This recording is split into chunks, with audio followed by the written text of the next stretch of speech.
자, 우리 지난주 본문에서 예수님께서 이제 십자가에 죽으시는 장면을 보았죠. 오늘 본문은 이제 안식 후 첫날, 그러니까 아리마대 사람 요셉이 안식일 때문에 빨리 막 했잖아요. 그리고 이제 여인들이 그걸 쭉 봤고, 그 다음에 이제 안식일 끝나면 예수님 시체에 부을 향품을 준비하러 갔다, 그리고 안식일을 지켰다까지가 지난주 본문이었는데, 오늘 24장 1절에서 이제 안식 후 첫날 새벽부터 이제 그 여인들이 향품을 가지고 예수님의 무덤으로 갑니다. 향품을 예수님의 시체에 붓기 위해서, 바르기 위해서 향품을 가지고 가는 거죠. 근데 이제 그들이 무덤에 도착했을 때 놀라운 광경들을 목격하는데, 자, 먼저 2절 3절 말씀을 보시면 돌이 무덤에서 굴려 옮겨진 것을 보고 들어가니 주 예수의 시체가 보이지 아니하더라 그랬어요. 사실 누가복음서는 이 십자가 죽음과 부활에 관련된 부분에 대해서 사실상 비교적 그 다른 복음서보다는 조금 구체성을 띠지 않거든요. 되게 간결하게 기록을 했는데, 사실 예수님의 무덤 그 시신을 안치시킨 다음에 그 입구를 돌로 막았죠. 큰 돌로. 그래서 누가복음에는 그 언급이 없지만 마가복음에 보면 여인들이 가다가 그런 걱정을 서로 하거든요. 주고받거든요. 무슨 걱정합니까? 돌을 누가 치워주지? 그런 걱정을 하고 갑니다. 그러니까 이게 웬만한 힘으로 안 된다는 거죠. 그 돌이 치우기가, 무덤 입구를 막고 있는 그 돌을. 근데 여인들이 도착해서 보니까 그 돌이 치워져 있는 거예요. 여인들이 여기서 이제 1차 놀랐고, 그리고 무덤 안으로 들어가는데, 들어가서 이제 두 번째 놀라죠. 충격을 받는데 예수님의 시체가 없어진 겁니다. 4절에 보면 이로 인하여 근심할 때라고 하는 단어가 있는데, 그 근심이라는 말이 매우 이제 혼란에 빠지다, 혼란스러워하다, 당황스러움을 겪게 되다, 그런 뜻이거든요. 그러니까 여러분 한번 여러분들이 이 여인들의 입장이라고 한번 생각해 보고 한번 정말 감정을 이입해 보시고 나의 상황이다라고 그렇게 바꿔서 한번 그 느낌들을 한번 생각해 보세요. 그러니까 내가 막 갔어요. 근데 무덤에 돌이 없어진 것도 놀란데 들어가니까 예수님 시체도 없는 거야. 그러면 우리 순간적으로 어떤 생각이 들까요? 누가 훔쳐갔나? 라든가 아니면 누가 옮겼나 시신을? 라든가 또는 내가 잘못 왔나? 그런 생각 안 하겠어요? 또 우리 집인 줄 알고 들어갔는데 이상한 사람이 있으면 내가 잘못 왔나? 이런 생각 하잖아요. 아무리 내가 정확하게 갔어도. 그러니까 여인들이 아마 그런 식의 합리적인 생각을 순간적으로 하지 않았을까? 훔쳐갔거나 옮겼거나 아니면 내가 잘못 왔나? 하는 생각 할 수 있지 않습니까? 그 혼란스러운 상황을 납득할 수 있는 최대한의 예상이 그 셋 중에 하나라는 거죠. 자, 그렇게 혼란스러워하고 있을 때 여인들에게 천사가 나타납니다. 4절, 6절, 3반절까지. 이로 인하여 근심할 때에 문득 찬란한 옷을 입은 두 사람이 곁에 섰는지라. 여자들이 두려워 얼굴을 땅에 대니 두 사람이 이르되 어찌하여 살아있는 자를 죽은 자 가운데서 찾느냐? 여기 계시지 않고 살아나셨느니라 그랬습니다. 찬란한 옷을 입은 두 사람이 나타났다라고 하는데, 그 여인들 앞에 선 찬란한 옷을 입은 두 사람은 사실상 마태복음에서는 천사라고 그 정체를 밝히거든요. 그러니까 천사가 사람의 모습을 하고 등장한 거죠. 그리고 그 천사들이 여인들에게 이 무덤에 예수님의 시신이 없는 이유에서 말해줍니다. 없는 이유에 대해서 뭐라고 합니까? 살아나셨느니라. 그가 살아나셨기 때문에 지금 여기 없다라고 밝힙니다. 그렇습니다. 여인들은 그 생각은 못한 거죠. 부활하셨을 거라고는. 없어졌을 거라고, 그러니까 누가 훔쳐갔을 거라고는 생각할 수 있고, 또 시신을 옮겼다라고 생각할 수도 있고, 또는 우리가 잘못 왔나라고 생각할 수도 있지만, 그 생각까지는 했지만 합리적인 생각이죠, 순간적으로. 그런데 예수님이 죽음에서 살아나셨을 것이다라고 하는 생각은 못한 거죠. 그래서 당황했고, 그래서 혼란스러워했는데, 여러분, 우리에게도 죽은 자가 다시 살아났다라고 하는 사실을 믿는 것은 쉬운 일은 아닙니다. 어려운 일이죠. 성령의 역사가 있어야만 예수 그리스도의 부활을 믿을 수 있다라고 하는 가르침을 저는 받았었거든요, 신학교에서. 그러니까 죽은 자가 다시 살아났다라고 하는 그 사실을 믿을 수 있는 자가 몇이나 될까? 만약에 우리가 이 여인들의 상황이었다면 여러분 같으면 믿겠어요? 예수님 부활하셨다는 사실을? 그래서 저는 이 여인들을, 예수님의 부활을 믿지 못하고 있는 이 여인들을 비난할 생각은 추호도 없습니다. 그러나 이 여인들에게 드러난 문제가 우리에게도 있을 수 있다는 것에 대해서는 짚고 넘어갈 필요가 있다고 보는데, 그게 뭐냐면 하나님을 내가 가진 수준으로 자꾸 우리는 제한한다는 거예요. 내 경험, 내 이성, 내 합리성, 그걸로 하나님을 재단하다 보니까 내 이성과 경험과 한이성에 뛰어넘어서 일하실 수 있는 하나님은 생각하지 않는 거죠. 근데 여러분, 이런 생각이 우리에게 주는 큰 손해가 하나 있는데, 그게 뭐냐면 많은 경우에 있어서 하나님께서 이루시는, 또 행하시는 크고 놀랍고 위대한 일에 대한 기대와 소망은 갖지 못하는 이런 손해, 그 손해를 우리가 볼 수 있다는 거예요. 자, 이스라엘 백성들이 애굽에서 나온 다음에 첫 번째 맞게 된 위기가 홍해 앞에 장막을 쳤을 때의 일이거든요. 앞에는 홍해가 가로막고 있는데 그 앞에다 장막을 쳤는데 애굽의 왕 바로가 변심을 해서 군대를 이끌고 추격해 온다는 사실을 알게 되죠. 그야말로 이제 진퇴양난의 위기에 빠진 건데, 그때 정확히 이스라엘 백성들의 반응과 모세의 반응이 갈립니다. 똑같은 상황에서 이스라엘 백성들은 어떻게 반응합니까? 왜 묘지가 없어갖고, 애굽에 묘지가 없어갖고 우리를 이 사막에 묻혀 죽게 하느냐라고 모세를 원망하죠. 사실 모세에게 원망하고 불평하는 것은 누구에게 원망하고 불평한다는 뜻입니까? 하나님을 향하여 원망하고 불평한다는 뜻이거든요. 그들은 두려워 떨면서 모든 책임 전가를 다 모세에게 하면서 원망하고 불평하는 일로 시간을 소비하죠. 그러나 모세는 그렇게 얘기하죠. 너희는 두려워하지 말고 가만히 서서 오늘 하나님께서 너희를 위하여 행하시는 구원을 보라. 자, 똑같은 상황인데 이스라엘 백성들은 두려워 떨고 있고 불평분만과 원망으로 가득 차면서 시간을 보내고 있거든요. 근데 모세는 똑같은 상황에서 두려워하지 말고 하나님이 하실 위대한 일을 보라라고 하면서 기대와 소망을 갖고 시간을 보내요. 자, 이게 엄청난 차이거든요. 똑같은 위기와 똑같은 어려움 속에서 나는 그 어려움과 위기를 두려움과 불안함과 원망과 불평으로 맞고 있는가, 아니면 하나님께서 하실 일에 대한 기대를 가지고 내 수준과 이해를 뛰어넘어 일하시는 하나님을 향한 기대와 소망을 가지고 기다리며 보내고 있는가 하는 거죠. 여러분, 우리의 삶에도 어려움들이 찾아올 때가 있습니다.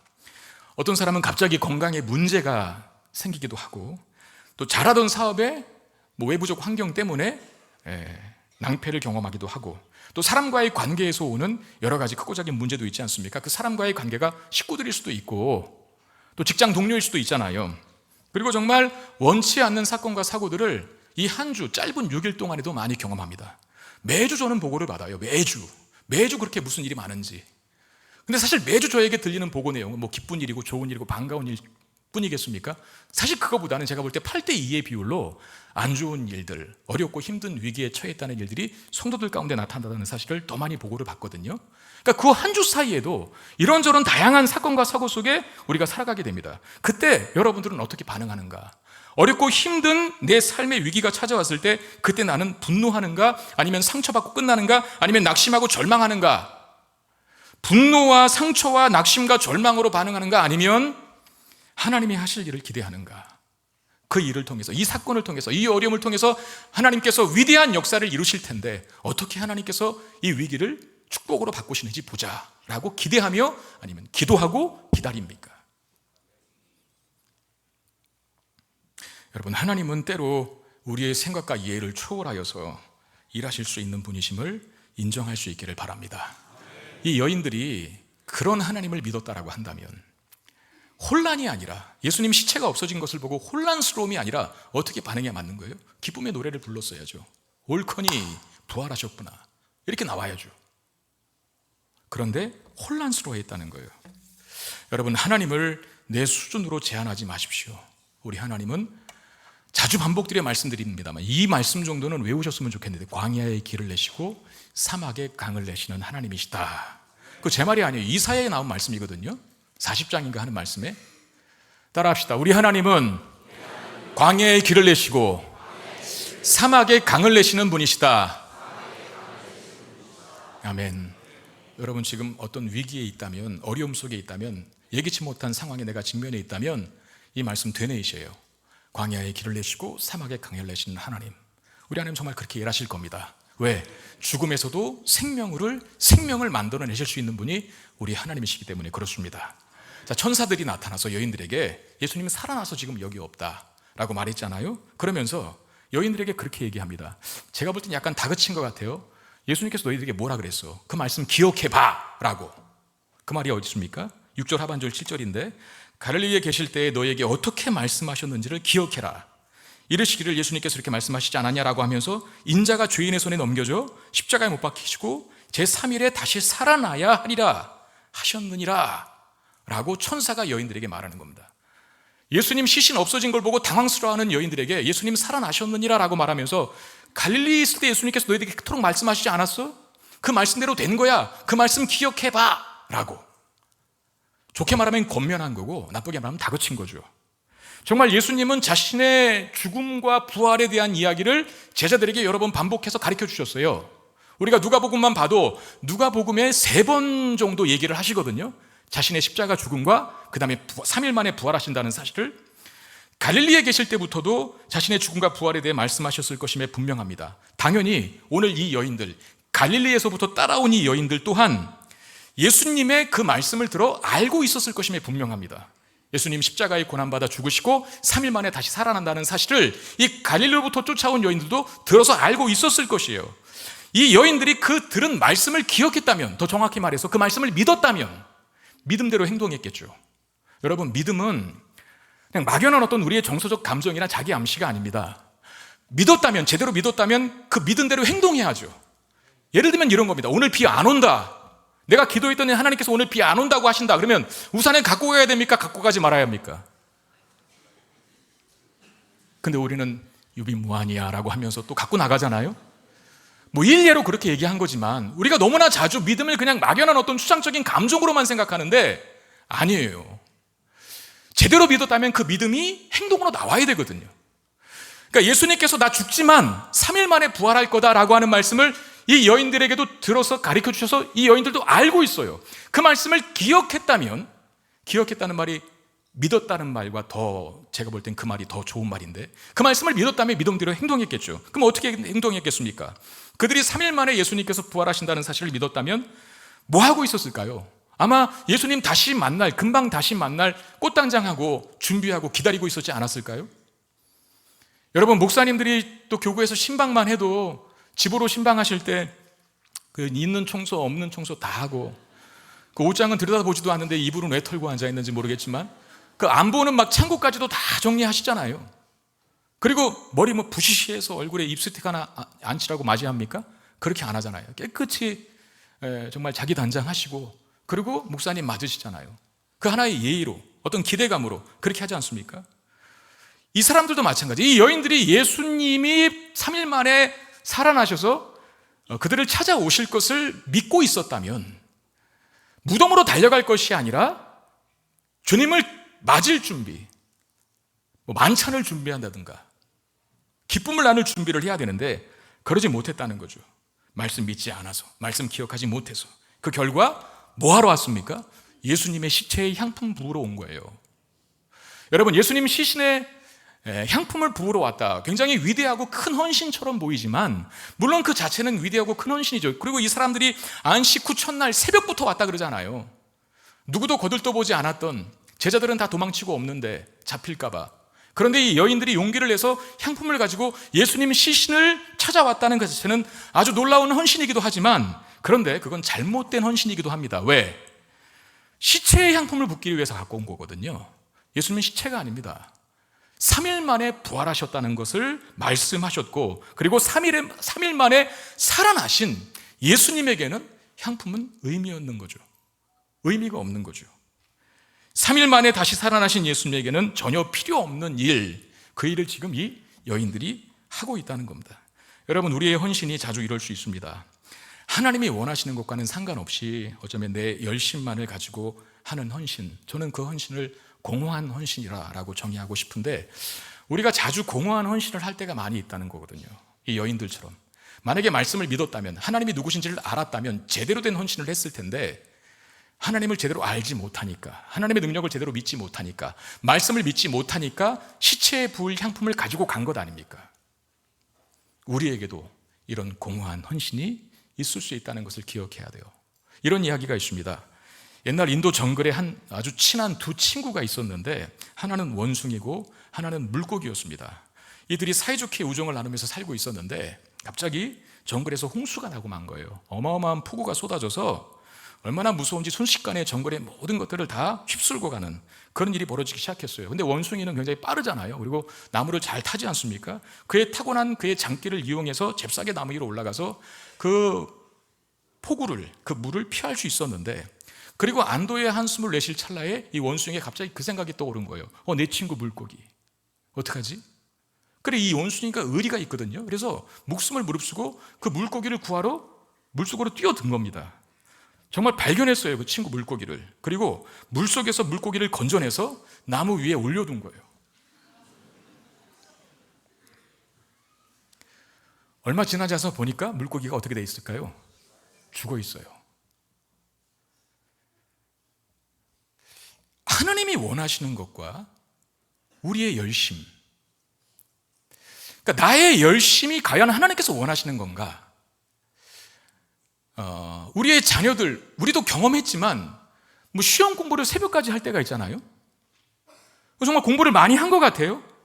근데 점수가 잘 안 나올 때가 있어요.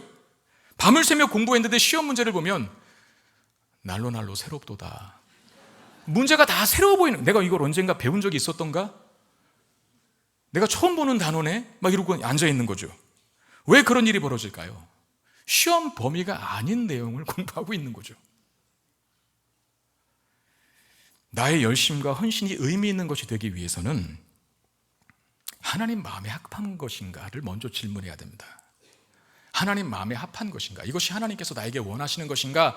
라고 하는 것을 먼저 질문할 수 있어야 되죠. 근데 그 질문을 하기 위해서는 그 하나님이 어떤 분이신가? 라는 것을 아는 것이 먼저 필요하겠죠. 여러분들 잘 아는 그 탤런트 중에, 영화 배우 중에 신예은이라고 하는 청년이 있습니다. 그 글로리라고 하는 그 드라마에도 나오고 또 최근에도 몇몇 드라마를 찍었던 저 친구인데, 갑자기 잠이 확 깨시죠? 질투하시기 전에 빨리 내리세요 이제. 이 신예은이라고 하는 청년인데, 예은이 말 그대로 예수님의 은혜라고 하는 뜻이랍니다. 부모님이 아주 모태신앙이고 부모님이 신앙생활 잘하는 분인데, 놀랍게도 이 친구가 아주 작은 교회에 주일학교 교사까지도 하고 있다네요. 그래서 더 충격을 받은 게 성경 필사까지 하고 있답니다. 성경 필사한 걸 보여줬는데 어느 간증 프로그램에 나와서 정말 성경을 그대로 베껴놓은 것 같이 글씨도 아주 잘 쓰더라고요.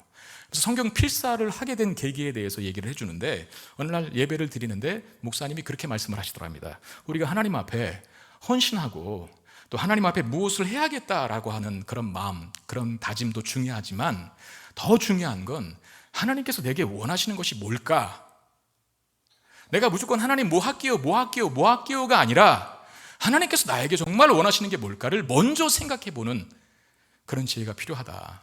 하나님께서 나에게 원하시는 것이 아닌데 할 수 있잖아요. 오늘 이 여인들처럼 예수님 3일 만에 부활하시다고 분명히 말씀하셨는데 그 말씀 못 믿으니까 향품에 시체에 향품 부으려고 향품 가져간 것 아닙니까? 세보부터 일어난 건 뛰어난 열심이에요.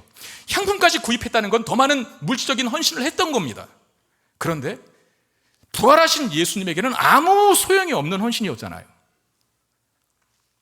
그래서 하나님이 어떤 분이신지, 하나님은 나에게 뭘 원하실까라는 것을 알아보고자 성경 필사를 하기 시작했다고 하는데, 우리는 꼭 성경 필사까지 하지 않아도 됩니다. 그건 너무 힘든 일 아닙니까? 저는 글씨를 잘 못 써서 그거 시켜도 못할 것 같은데, 매일매일을 하나님 말씀 묵상하고 기도로 우리가 살아간다면 매일매일 그것이 쌓이면 쌓일수록 하나님을 아는 지식에서 더 많이 자라갈 수 있지 않을까요? 그러면 하나님께서 뭘 원하시는지, 나에게 원하시는 것이 뭔지, 내 헌신과 열심이 그야말로 정확한 방향에 맞춰지게 되는 은혜가 있을 겁니다. 하나님께서 원하시는 헌신과 봉사를 해야 합니다. 그렇게 되면 가장 먼저는 하나님이 기뻐하실 것이고, 왜? 하나님께서 원하시는 것을 하니까. 그리고 내가 헌신함을 통해서 주변의 많은 공동체가, 교회 공동체가 유익을 얻게 되고 기뻐하며 그분의 헌신을 통해서 많은 혜택을 받게 되고, 또 하나 결정적인 건 나도 그 일을 통해서 보람과 만족을, 기쁨을 누리게 된다는 겁니다. 여러분, 방향과 목적에 부합한, 다시 말하면 하나님께서 원하시는, 하나님 마음에 합한 헌신과 열심을 하실 수 있는, 헌신을 하실 수 있는 저와 여러분 되시기를 주의 이름으로 축원드립니다. 그러면 큰 보람과 기쁨을 우리가 누리게 될 거예요. 자, 말씀을 기억하려는 천사의 권면을 듣고 여인들이 그 말씀을 기억하는데, 언제가 예수님께서 하셨던 그 말씀, 내가 죽지만 3일 만에 부활할 것이다 라고 하는 그 말씀을 여인들이 기억해내요. 그런 후에 예수님의 부활을 사도들에게 알립니다. 자, 8절 10절 말씀. 그들이 예수의 말씀을 기억하고 무덤에서 돌아가 이 모든 것을 11사도와 모든 다른 이에게 알리니 이 여자들은 막달라 마리아와 요한나와 야고보의 모친 마리아라. 또 그들과 함께한 다른 여자들도 이것을 사도들에게 알리니라 그랬어요. 천사의 지시, 말씀을 기억하라. 그리고 말씀을 기억해냅니다. 그런 다음에 올커니 하면서 달려가는 거죠. 어디로? 제자들에게, 사도들에게 달려가서 예수 그리스도의 부활의 복음을 증언하는 자들로 역할합니다. 여러분, 이게 조금 그림이 이상하지 않아요? 왜냐하면 여인들과 사도들 레벨이 다른 부류잖아요. 이들이 훨씬 뛰어난 사람들입니다. 사도들이, 제자들이. 여인들은 그 당시에 여자라고 하는 이유 하나만으로 정말 천대받던 존재들 아니었습니까? 그런데 지금 부활의 능력을 경험한 예수 그리스도의 부활의 첫 증인으로 서게 된 이 여인들이 반대로 사도들에게 가서 예수 그리스도의 부활을 증언하는 자로 역할하고 있다는 거예요. 뭔가 위치가 역전된 듯 보이지 않습니까? 이제껏 이 갈릴리에서부터 온 여인들을 성경이 뭐라고 표현했냐면 갈릴리에서부터 온 여자들이라고 그렇게 표현했거든요. 계속해서. 그런데 오늘 본문에서는 드디어 그렇게 오랫도록 예수님을 따라다녔음에도 불구하고 이름 한 번 언급을 안 했는데 오늘 드디어 본문에서 그들의 이름이 언급돼요. 막달라 마리아와 요한나와 야고보의 모친 마리아라. 또 그들과 함께한 다른 수많은 여자들도 라고 말하면서 그들의 몇몇 사람의 이름을 거론합니다. 뭔가 상승됐다는 느낌을 받지 않습니까? 정말 별 볼 일 없이 여겨졌던, 어떻게 보면 천한 존재로 여겨졌던 당시의 그 여성들이라고 하는 존재들이 부활의 능력을 경험한 다음에는 사도들에게 가서 그 부활을 증언하고 가리키는 뭔가 역전된 그 신분이 상승된 VIP로 바뀌어버린 느낌을 오늘 본문이 우리에게 주고 있다는 거예요. 자, 사도행전 8장에 보면 예루살렘에 큰 박해가 일어나서 예루살렘에 머물고 있던 그리스도인들이 다 박해를 피해서 도망치거든요. 그 도망칠 때 여기저기 뿔뿔이 흩어지게 되는데 그 중에 빌립 집사 얘기가 나옵니다. 그 빌립 집사가 박해를 피해 도망간 지역을 사마리아라고 하거든요. 사마리아 성에 딱 들어갔는데 그 사마리아 성에 대한 설명을 그 성경이 어떻게 하고 있냐면 마술사 시몬이라고 하는 사람이 꽉 잡고 있던 동네다라고 말해요. 그러니까 마술을 어떤 식으로 마술을 부렸는지는 모르겠지만 그 사마리아에 살고 있는 시몬이라고 하는 사람이 아주 악한 영향력을 그 사마리아 성 사람들에게 끼쳐서 사마리아 성 사람들로 하여금 다 그를 추종할 수밖에 없도록 이렇게 만든 거죠. 그러니까 악한 기운이 가득한 곳으로, 그 악한 영향력으로 그 땅의 주민들을 거의 섭렵하고 통치하고 있었던 그 사람을 시몬이라고 얘기를 하는데, 근데 그 성에 빌립이 들어가자 복음을 전하고 귀신을 쫓아내고 중풍병자를 일으키고 걷지 못하는 자들을 걷게 하는 역사를 이 빌립 집사가 나타내기 시작합니다. 그 결과 마술사 시몬을 따랐던 성의 모든 사람들이 누구를 따르게 됐을까? 이제 그 빌립 집사를 따르게 되는 거예요. 심지어는 마술사 시몬까지도 빌립에게 세례를 받고 빌립을 따르는 자가 됩니다. 여러분, 복음의 능력에 사로잡히면, 예수 그리스도의 부활의 능력에 사로잡히면 인생 역전이 일어나게 되는 줄로 믿습니다. 여러분, 인생 역전이라고 하는 말을 꼭 세상적인 개념으로 하면 쓰지 마세요. 하나님께 큰 자가 된다는 거예요. 하나님 보실 때 위대한 자가 될 수 있다는 거죠. 복음의 능력, 부활의 능력을 소유하면 인생의 역전이 일어난다라고 하는 이 명제 속에서 우리가 이 땅을 사는 동안 뭘 사모하고 어떤 가치를 추구해야 하는지를 가르쳐주고 있다고 생각합니다. 돈과 사회적 지위와 명예와 건강과 외모와 뭐 이런 것들이 잘 갖춰져 있고 많이 있으면 좋겠지만 사실상 없어도 되는 것들 아닙니까? 이런 것들이 우리의 높고 낮음을 결정하는 절대적인 요소들은 아니기 때문에 그렇습니다. 그리스도 안에서는 누가 큰 자입니까? 누가 위대한 자입니까? 복음에 감격하고 하나님의 은혜에 기뻐하며 그 복과 은혜를 흘려보내는 자가 큰 자입니다. 그 가치를 소유하고 그리고 추구할 수 있는 저와 여러분 되시기를 바랍니다. 여인들은 사도들에게 예수님의 부활을 알립니다. 근데 사도들이 안 믿는 거예요. 또 자, 11절 사도들은 그들의 말이 허탄한 듯이 들려 믿지 아니하나 그랬어요. 이해할 수 있잖아요, 우리. 그렇죠, 충분히. 왜? 일단 죽은 자가 부활했다는 사실은 믿기 어려운 사실임에 틀림없기 때문에 그래서 믿지 않았을 건데, 그러나 사도들이 그 여인들의 말을 믿지 않은 또 하나의 결정적인 이유가 있습니다. 그게 뭐냐면 여자들이었기 때문입니다. 자, 제가 이 누가복음 말씀을 지금 거의 2년, 거의 3년 가까이 설교를 하고 있는데 아주 참고한 두꺼운 책 중에 하나가 제가 여러 번 소개시켜드렸던 책인데 조엘 그린이라고 하는 학자가 쓴 책을 참고하거든요. 그 사람이 이렇게 말했더라고요. 그 책에 보니까 한번 보여주실래요? 자, 남자 제자들은 여자들을 증인으로 허용하기를 거부하던 차별의 세계에 살고 있었기 때문에 여자들을 통해 그들에게 전해진 부활의 소식을 이해할 수 없었다라고 말합니다. 여러분, 이 학자의 요 견해로 알 수 있는 사실이 뭡니까? 사도들도 그 세상 풍조의 영향을 받고 있다는 거죠. 그 1세기 당시에 여성들은 가치 없는 존재였거든요. 소위 증인의 증언도, 재판석의 증언도 설 수 없는, 증인으로서도 인정받지 못하는, 너무나 죄송한 표현이지만 그 1세기 당시에 그랬다는 거예요. 하찮은 존재가 여성들이었어요. 그러니까 사도들이 예수 그리스도께서 부활하셨다, 다시 살아나셨다, 천사가 우리에게 증언했고 우리가 눈으로 목격했다라고 여성들이 전할 때 그들이 허탄한 듯이 들었다 그랬거든요. 헛소리 한다고 들었다는 거예요. 그렇게 들을 수밖에 없었던 이유가 부활이라고 하는 사실 자체가 믿기 어려운 힘든 진리인 것뿐만 아니라 여성들이 전했기 때문에 그랬다는 거예요. 여성들이. 왜? 그 당시는 여성은 쳐주지 않은 존재였으니까. 이게 말하는 게 뭡니까? 사도들 역시도 그 세태와 시대 풍조의 그 흐름과 사상에 영향을 받고 있다는 것을 말해주죠. 저는 여기서 한 가지 깨닫습니다. 그게 뭐냐면 우리가 세상 문화와 풍토에 너무나 많이 영향을 받게 되면 결정적인 문제가 하나 생기는, 그게 뭐냐면 하나님 말씀이 안 들립니다. 예를 들어 볼까요? 여러분들이 6일 동안, 일주일 동안에 우리가 세상을 등지고 살 수는 없잖아요. 그죠? 직장 생활도 해야 되고, 또 예수님께서 말씀하시기를 세상의 빛과 소금으로 살아가라 그랬으니까 세상 속으로 일단 들어가야 돼요. 그런데 그 세상 속에 들어가서 빛과 소금이 아니라 세상 문화와 풍조와 영향에 너무나 많이 노출된, 세상에 동화된 삶을 살다가 여기 앉아 있으시면요, 이 자리가 낯섭니다. 그리고 제 말이 무슨 말인지 못 알아듣습니다. 저는 저희 집사람도 인정하는 부분인데 한국 교회에 저처럼 설교 쉽게 하는 사람 거의 없어요. 아멘. 한 사람 나왔네. 저는 한국 교회에 제가 5손가락에 든다고 생각하거든요. 세 손가락은요. 아멘. 네. 저는 3손가락 안에 든다고 생각하거든요. 한국 교회에서 설교 쉽게 하기로, 뭐 잘한다는 건 차치하고 쉽게 하는 사람으로. 그런데도요, 여러분들이 세상에 동화되다 여기 오면 뭔 말하는지 못 알아듣습니다.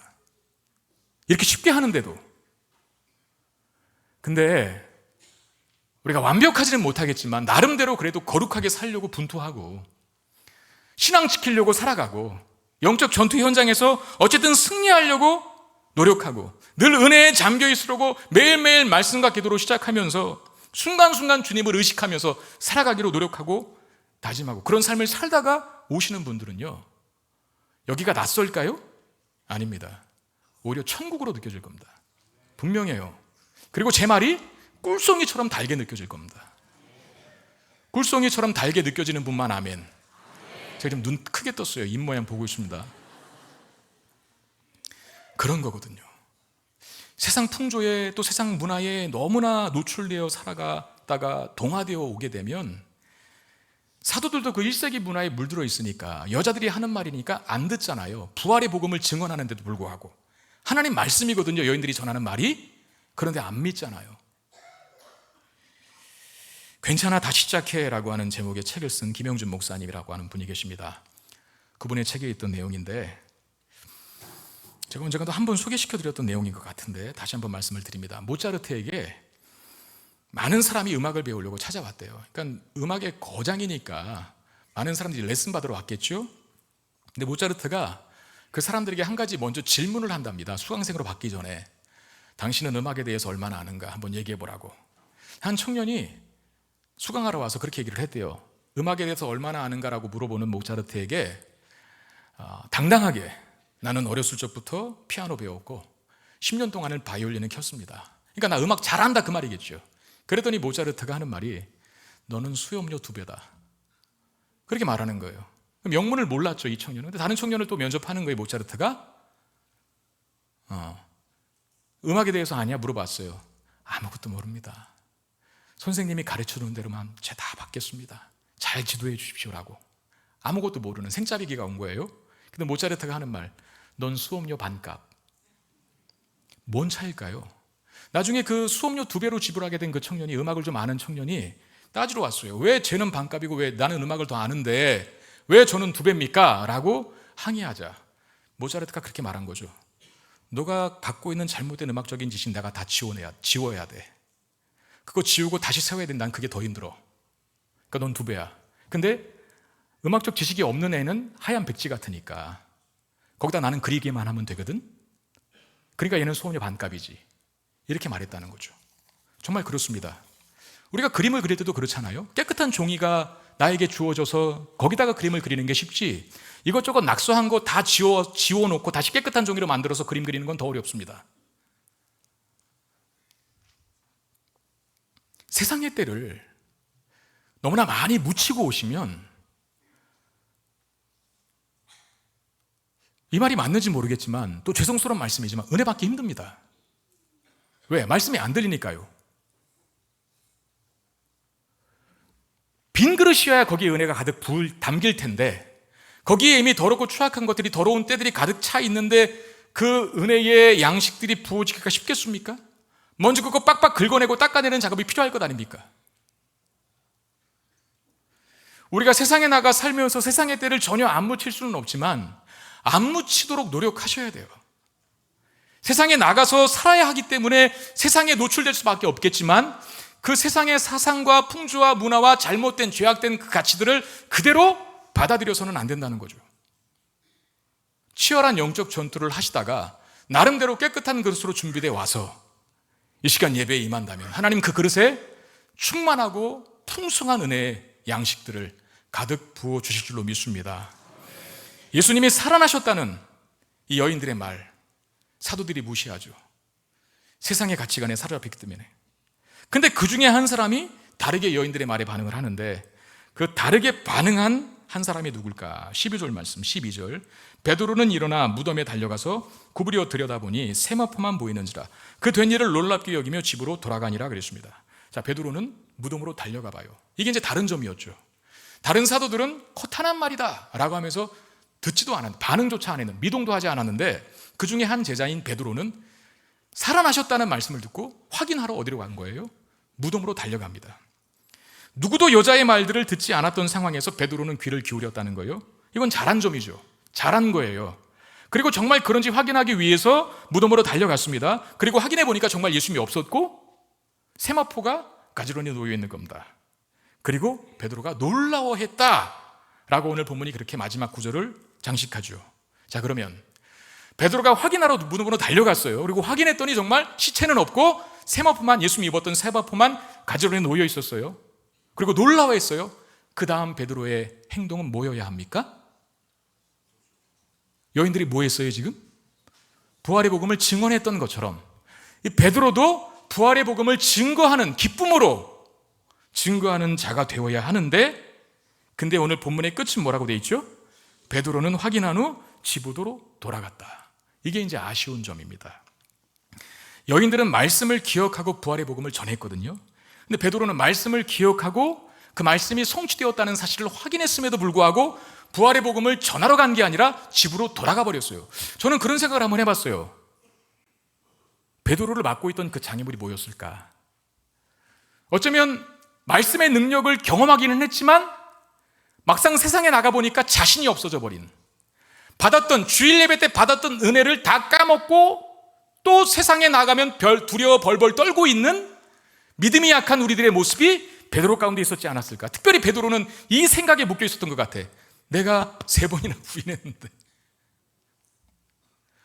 자신의 과거의 실수에 발목이 잡혀서 말씀의 능력을 체험했음에도 불구하고 순간 뜨거워졌다가 세상 나가니까 에이, 나 같은 게 뭐, 그러고 사그라지는 거예요. 여러분, 우리가 자주 그러잖아요.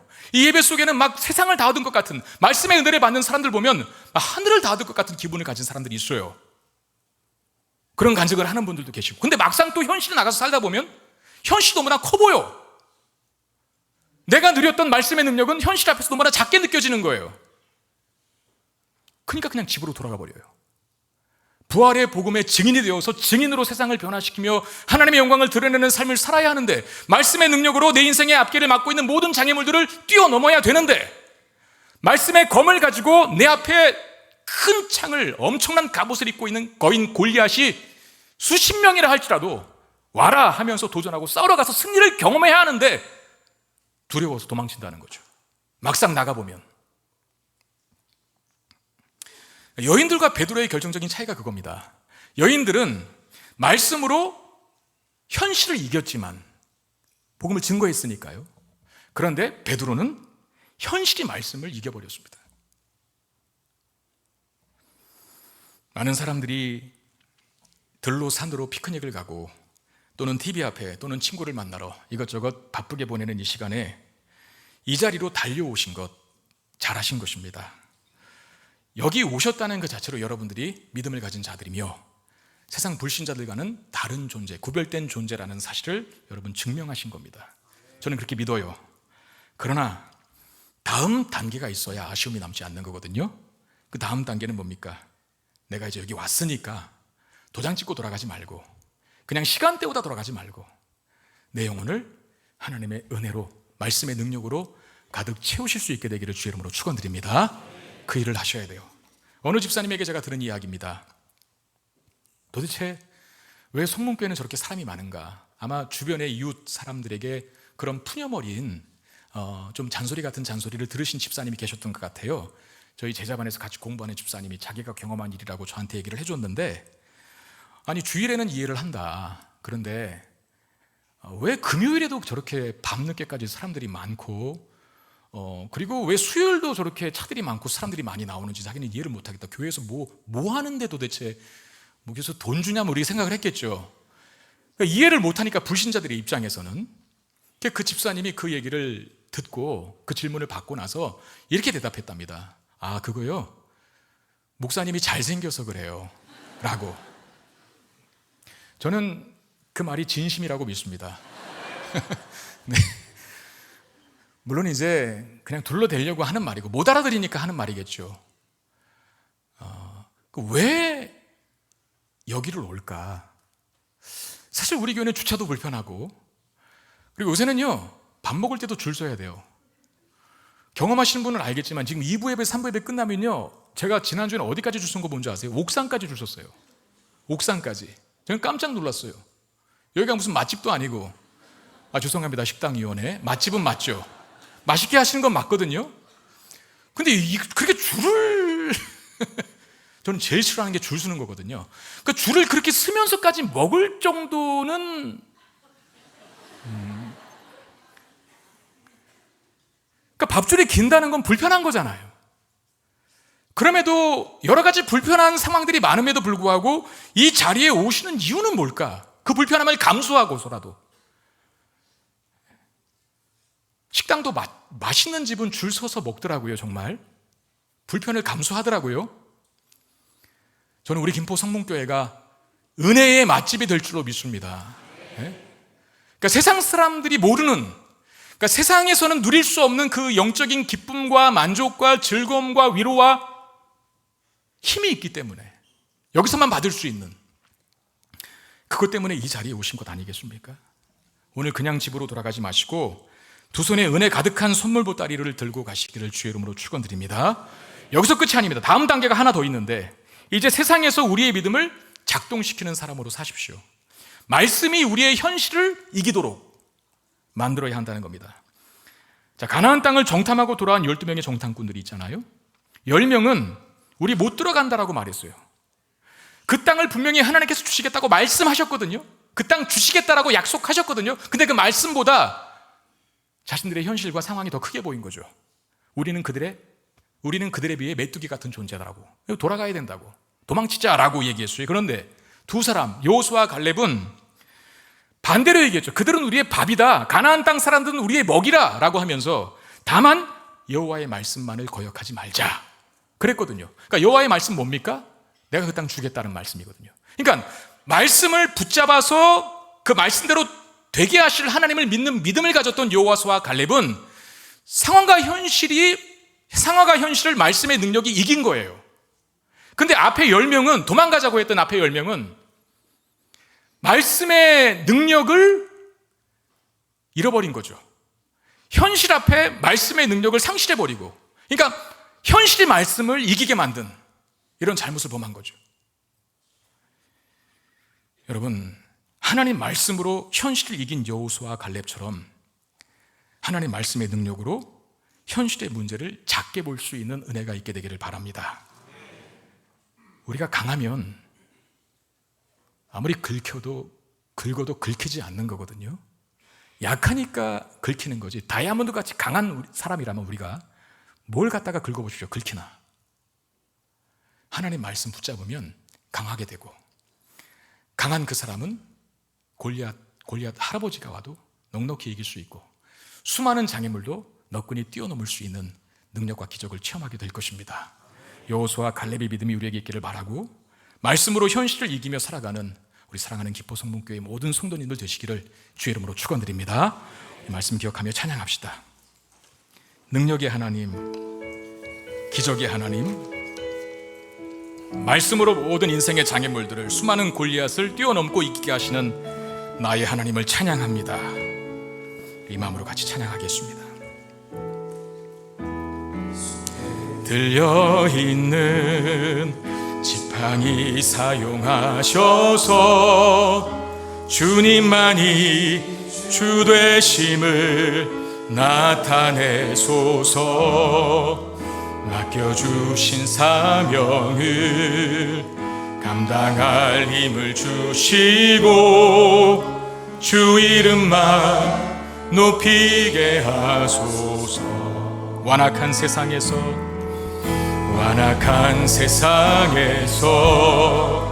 믿음을 지키는 자로 선하신 주 의지하여 살게 하소서.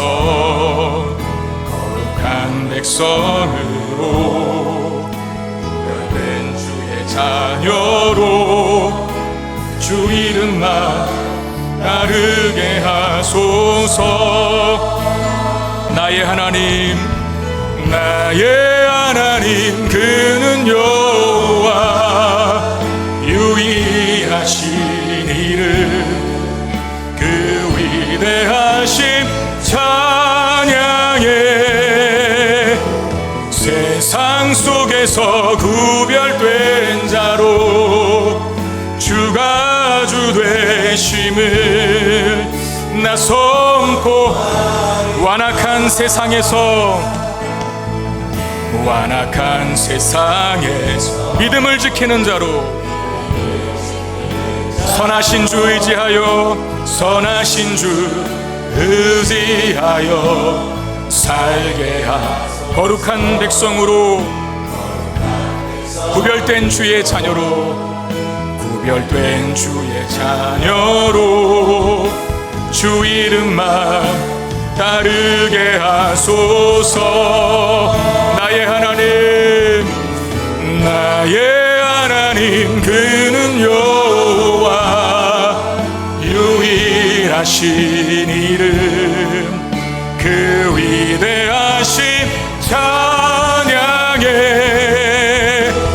세상 속에서 구별된 자로 주가 주 되심을 우리 다시 한번 선포합시다.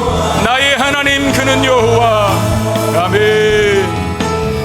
나의 하나님 그는 여호와 유일하신 이름 그 위대하신 찬양해. 세상 속에서 구별된 자로 주가 주 되심을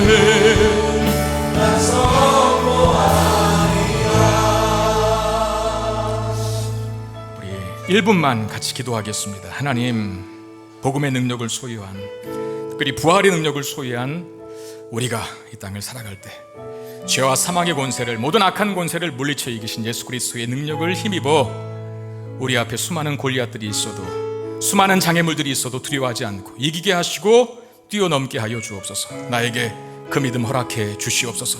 현실에서 작동하는 말씀의 능력 경험하는 한 주 되게 해달라고 우리 마음 가지고 같이 기도하는 시간 갖겠습니다. 기도하겠습니다. 아버지 하나님, 귀한 이부 예배 시간에 우리에게 말씀하여 주시고 말씀 붙잡고 기도할 수 있는 시간을 갖게 하시니 감사를 드립니다. 주여, 부활의 능력, 복음의 능력을 소유한 주님의 삶을 기억하고 죄와 사망과 모든 악한 권세를 무너뜨리고 이기신 예수 그리스도를 믿어 그분과 연합된 인생을 사는 하나님의 살아계신 하나님의 사람임을 우리가 기억하기를 원합니다. 죄와 사망과 악한 권세로부터 승리를 거두신 예수님의 능력이 우리의 능력 되게 하여 주시고 그 능력으로 수많은 골리앗들을 이기게 하시고 수많은 인생의 장애물들을 뛰어넘을 수 있는 우리가 되게 하여 주옵소서. 능력 있는 말씀, 하나님, 그 말씀의 능력이 우리의 삶에 작동하게 되기를 원합니다. 그 말씀의 능력을 작동시켜 산도 넘고 강도 건너 광야의 길을 내시고 사막의 강을 내게 만드시고 숲에서 생명을 만들어내시고 하나님을 경험케 해 주시옵소서.